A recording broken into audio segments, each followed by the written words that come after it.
చెప్పండి తెలంగాణలో మహిళలు సంతోషంగా ఉన్నారా కాంగ్రెస్ గవర్నమెంట్ వచ్చినాక?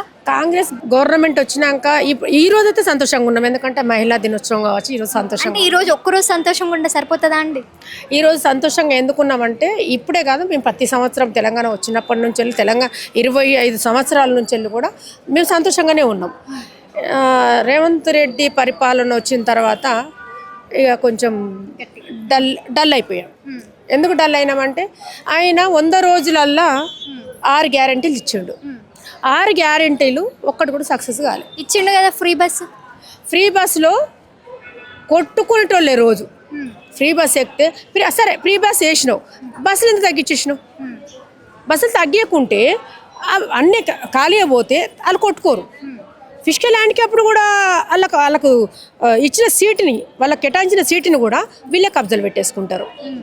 అయ్యో రిక్వెస్ట్ చేస్తే ఆ డ్రైవర్ అంటాడు, ఏందమ్మా ఉండని, వాళ్ళు కూర్చున్నారు, వాళ్ళు టికెట్లు తీసుకుంటున్నారు. గతంలో మనం బస్సెస్లో చూసుకున్నట్లయితే స్త్రీలకు గౌరవించాలి, స్త్రీలకు కేటాయించిన సీట్లు వాళ్ళకి ఇచ్చేసేయాలి అని చెప్పేసి బోర్డులు చూసేవాళ్ళం. ఇప్పుడు బస్ దగ్గరకు పోయినప్పుడు గౌరవిస్తున్నారా? ఆ బోర్డే లేదు, స్త్రీ అనే బోర్డే లేదు దాంట్లో. బస్సులలో చూసినాం మేము, ఆల్రెడీ చూసి కింద దిగిపోయి బ్యాగులు బుక్ చేసుకోవడమో, ఆటోలు బుక్ చేసుకోవడమో, కార్లు బుక్ చేసుకొని వెళ్ళిపోతున్నాం. ఇది విషయం. ముఖ్యంగా రేవంత్ రెడ్డి గారు మీకు కూడా హ్యాపీ ఉమెన్స్ డే శుభాకాంక్షలు చెప్తున్నానండి. మీకు ఎందుకు రేవంత్ రెడ్డికి ఉమెన్స్ డే విషయం అంటే వాళ్ళు కూడా చేస్తున్నారు. మహిళలు అంటే ఆయన కూడా ఇష్టమే కదా, చాలా కోటీశ్వరులను చేస్తా అంటున్నాడు కదా, మమ్మల్ని కూడా చేస్తాడేమన్నా ఆశ. నీ పక్కన ఉన్న మంత్రులు నేను మర్చిపోతున్నారు. నీ పక్కన ఉన్న మంత్రులు ఒకరంటారు, ఇక పేర్లు ఎందుకు కానీ, ఒకరంటారు సీఎం కేటీఆర్ గారు అని. అంటే తొందరలో మా కేటీఆర్ అన్న సీఎం కాబోతున్నాడేమో వాళ్ళ దయ వల్ల.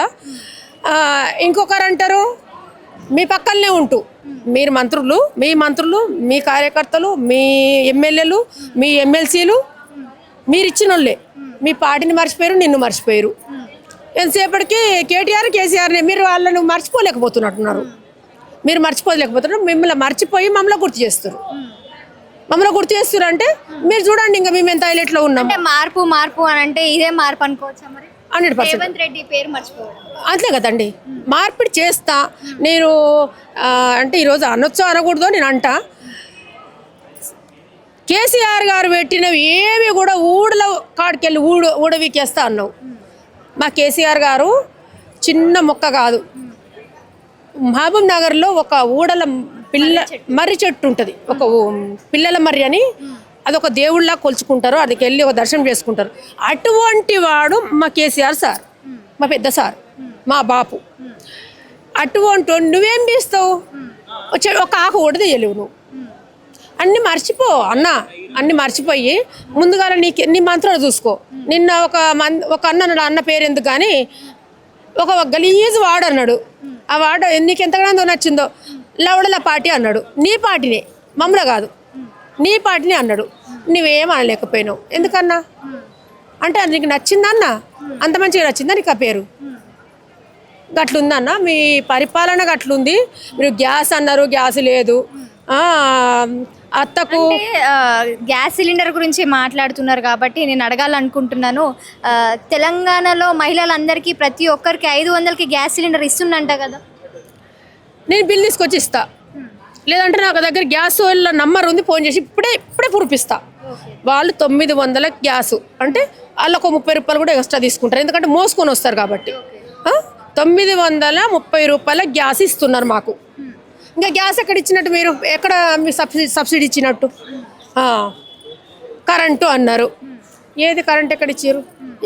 చూపెట్టండి. ఒక్కరి నోట్ల ఇన్ని చూస్తున్నారు. సభలలో ఇస్తున్నాం, చేస్తున్నాం, కోటీశ్వర్లను చేస్తున్నాం, చరిత్ర సృష్టించినాం అని చెప్తున్నారు. కోటీశ్వర్లు అంటే మరి ఆయన కోట్లు వేసుకుంటాడేమో ఎప్పుడన్నా, అదే కోటీశ్వరుడు అనుకుంటుండో ఏమో నాకు తెలియదు. కానీ కోటీశ్వర్లు ఎట్లా చేస్తారండి? కోటీశ్వరులు ఎట్లా చేస్తారు? పింఛన్ వేయలేకపోతున్నావు టైంకు. నువ్వు పింఛన్ వేయలేక ముసలోళ్ళు ఎంత ఏడ్చి వస్తున్నారు. పింఛన్ వేయలేకపోతున్నావు. అత్తకు 4000 పింఛన్ వేస్తున్నావు, కోడలికి 2500 వేస్తున్నావు.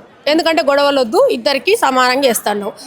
మా కేసీఆర్ గారు అప్పట్లోనే ఏమన్నాడు, ఖచ్చితంగా అత్తకు 5000 పింఛన్ ఇస్తా, కోడలికి కూడా 5000 పింఛన్ ఇస్తా అన్నాడు, ఒక తెల్ల కార్డు మీద. మాకు ఇంకా మా మంచి కోసమే అనుకుంటా. ఇది మేము ఓడిపోవడం మాకు మంచి కోసం, మాకు బాధాకరం ఏం లేదు. ఏదంటే పడిపోయేది ఎందుకంటే మళ్ళీ మంచిగా లేవడానికి, ఇంకోసారి జారి పడిపోకుండా ఉండడానికి, అదే అనుకుంటా నేను. మా సారు ఓడిపోయినాని మేము ఓడిపోయినామని ఏమనుకుంటలేము, మేము మా సార్నే అనుకుంటున్నాము.